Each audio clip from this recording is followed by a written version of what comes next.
हरे कृष्णा। कैसे हैं आप सब? आशा करती हूँ आप लोग भी कुशल मंगल से होंगे।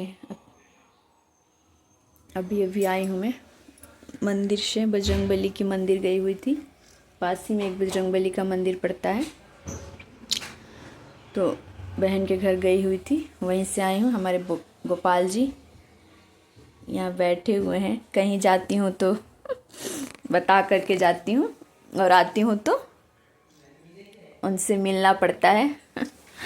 देखते रहते हैं बड़ी बड़ी आंखों से मैं कहाँ जा रही हूँ, क्या कर रही हूँ। तो जाने से पहले भी मिल के जाना पड़ता है, आने के बाद भी हाजिरी लगाना पड़ता है भाई। हमारे प्यारे से ठाकुर जी हैं, हम इनसे रोज़ प्रार्थना करते हैं कि भैया जब तक सुधा की सांस चलती है आप दया दृष्टि बनाए रखना, ताकि जो भी थोड़ा बहुत सेवा करती हूँ वो होता रहे पूरी ज़िंदगी। हाथ पैर सलामत रखे, बस यही है। आज एक प्रवचन सुनी मैं। वैसे तो मैंने बहुत जगह एक ही प्रवचन सुन के मेरा मन बड़ा दुखी हो गया। उस प्रवचन में बता रहे थे कि कि पत्नी का पूजा पाठ पति को नहीं मिलता है। अब पति का पूजा पाठ पत्नी को आधा मिलता है, बैठी बिठाए मिल जाता है। पत्नी पूजा करे ना करे, पति का पूजा का कर्म का फल पत्नी को मिल जाता है, और पत्नी का पूजा पाठ पति को नहीं मिलता है। ये बात सुन के मन मेरा बहुत दुखी हो गया, क्योंकि मैं बहुत पूजा करती हूँ, और सिर्फ अपने पति और बच्चों के लिए करती हूँ। मुझे याद भी नहीं होगा कि मैं कभी अपने लिए कुछ मांगा हो भगवान से। कोई भी औरत अपने लिए नहीं मांगती होगी मेरे ख्याल से। जो भी पूजा पाठ करती है, मंदिर जाती है, सिर्फ अपने पति और बच्चों के लिए ही जाती होगी मेरी तरह।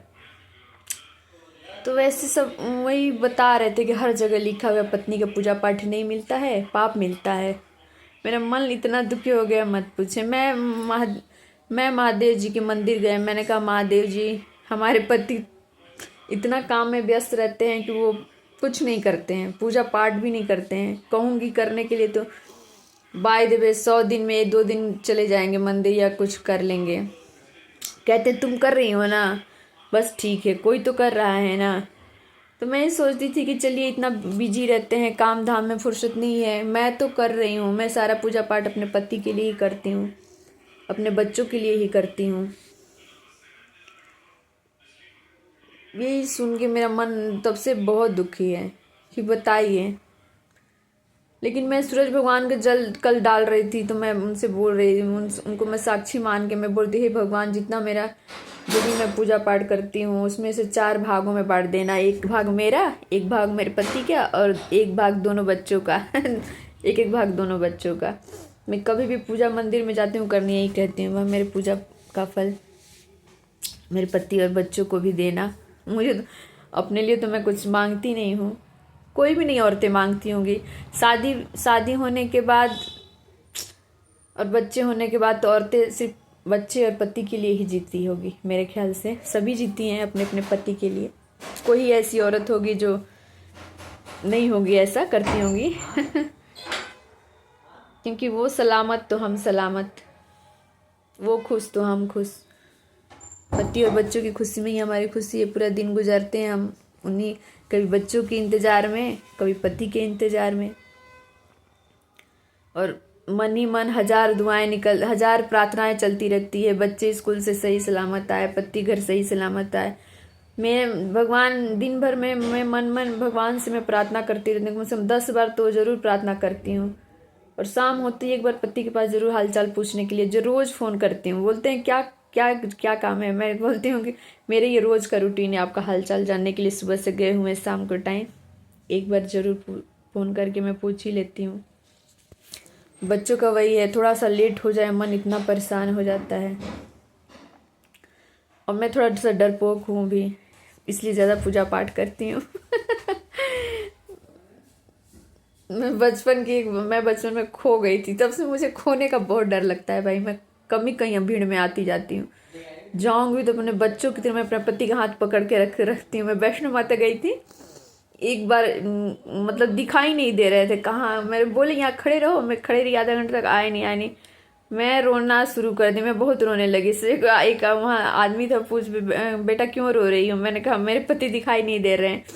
तो कह रहे थे कि माता के दरबार में कोई खोया आज तक, रो मत तुम्हारे पति मिल जाएंगे। तो वो आ गए, मैं इतना पकड़ के रोने लगी। मुझे खोने से बहुत डर लगता है। मैं बचपन में खो गई थी एक बार, ब्रह्मपुर शिवरात्रि का मेला लगा हुआ था महादेव जी का। ब्रह्मपुर में एक महादेव जी का मंदिर है, हमारे तरफ है ब्रह्मपुर। फगुनी शिवरात बोलते हैं उसको। मेला लगा हुआ था, मैया के दादी के साथ गई हुई थी, उसी में मैं खो गई थी।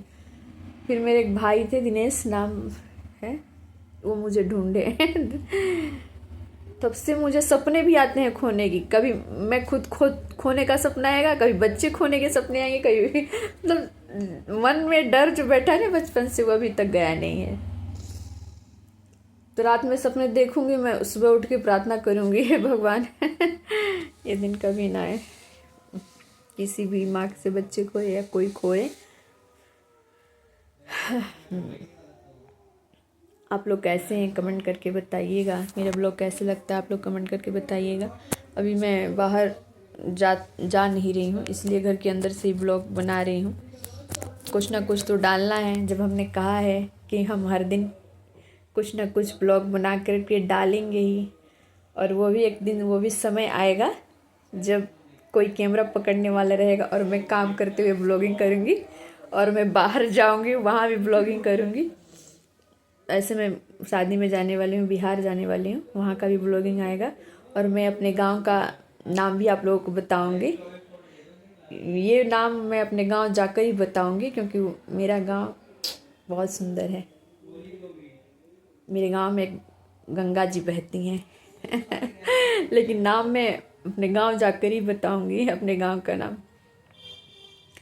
मुझे अपना गांव बहुत पसंद है, सबको अपना गांव पसंद होगा, इसमें कोई दो राय नहीं है। तो इसीलिए मैं अपने गांव जाकर के खूब सारे ब्लॉगिंग बनाने वाली हूँ, डालने वाली हूँ। अपने गंगा जी भी दिखाऊंगी। हमें तैरने भी आता है। अब तो डर लगता है मुझे तैरने में, काफ़ी दिन हो गए, 15-16 साल हो गए शादी किए हुए मेरे, तब से कम ही जाती हूँ अपने गांव। शादी में ही जाती रहती हूँ, कोई फंक्शन वगैरह हो गया, कोई बुलाता है तो जाती हूँ। शादी के बाद तो भैया कोई बुलाएगा तभी ना बेटी जाएगी। तो पराया हो जाती हैं शादी के बाद लड़कियां। माँ बाप बुलाएंगे तो जाएंगी, नहीं बुलाएंगे तो नहीं जाएंगी। बस यही है। पूछना पड़ेगा मुझे किसी से। प्रेमानंद महाराज जी कह रहे थे संकल्प, मतलब संकल्प करके पत्नी अपने पूजा का फल पति को दे सकती है। तो वही मेरे को किसी से पूछना है कि किस तरह से संकल्प करके अपने पूजा का फल, व्रत का फल पति को, बच्चे को दिया जाए। बच्चे का तो मिलता है, पति का नहीं बता रहे थे कि पत्नी का पूजा पाठ पति को नहीं मिलता है, लेकिन संकल्प करके एक पत्नी देना चाहे तो मिलता है। तो मेरे को किसी से पूछना है, किसी पंडित से या बड़े लोगों से, कि कैसे संकल्प करके दिया जाता है पूजा का फल अपने पति को। अगर आप लोगों को भी पता होगा तो कमेंट में बताइएगा ज़रूर, क्योंकि मैं जब से सुनी हूँ ना, मेरा मन बहुत दुखी हो गया है।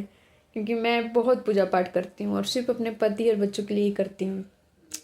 क्योंकि मेरे पति अपना बिल्कुल ख्याल नहीं रखते हैं, ना खाने पीने पे भी ध्यान नहीं रखते हैं, और दिन भर काम काम काम काम, दिन भर सुबह से गए शाम को रात तक आते हैं, बिल्कुल ध्यान नहीं देते हैं। ज़बरदस्ती खिलाती हूँ तो डांट भी पड़ता है मुझे। बच्चों की तरह मुँह में तैयार होते हैं, कपड़े पहनते हैं, मैं बोलती हूँ कि आइए मैं अपने हाथ से खिला दूँ, आपको खाने का टाइम नहीं है। तो कभी कभी कहते हैं मैं खाऊंगा नहीं, टाइम नहीं है। मैं बोलती हूँ कि लाइए मैं अपने हाथ से खिला देती हूँ।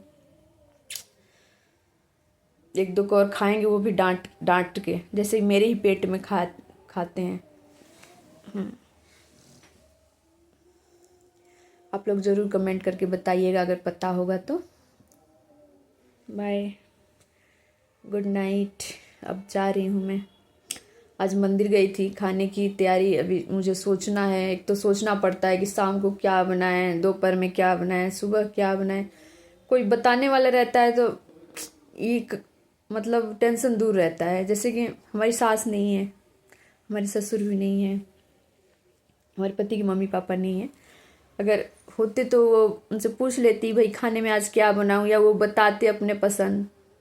दोनों में से कोई नहीं है। भगवान के पास चले गए मेरे आने से पहले ही, मेरी शादी होने से पहले ही। और पति जी से पूछूंगी कि क्या बनाऊं खाने में, तो कहते हैं कुछ भी बना लो। बच्चों से पूछ रही हूँ तो बच्चों का तो फरमाइश छोला भटूरा बना दो, बताओ डोसा बना दो। उसके लिए एक दिन पहले से तैयारी करना पड़ता है। उनसे पूछना तो बेकार है, पिज़्ज़ा बना दो, बर्गर बना दो कहेंगे। बस यही है। फिर भी जा रही हूँ, एक बार फ़ोन करके पूछती हूँ पति जी से क्या खाएंगे। नहीं कुछ कोई नहीं बताएगा तो मैंने सोच रखा है। अभी मैं मंदिर गई थी, तुम्हारे सब्जी मंडी भी मूली लेकर आई हूँ, मेथी लेकर आई हूँ। तो मेथी तो तोड़ने का टाइम नहीं है, अब 7 बज गए हैं। मूली के पराठे बनेंगे, मूली घिस के आटा में गूँथ के चोखा। सोच रही हूँ यही जल्दी से बना दूंगी, अगर किसी का फरमाइश नहीं होगा तो। सोचने में ज़्यादा टाइम लगता है, अगर सोच लिया जाए ना, शाम को सो ले रात में ये बन तो जल्दी खाना बन जाता है। अब रात को सोचना स्टार्ट करो खाना क्या बनाए, सोचने में मेरे को लग जाता है 10-15 मिनट। बहुत टेंशन है, खाना क्या बनाए क्या नहीं बनाए। चलिए बाय, गुड नाइट।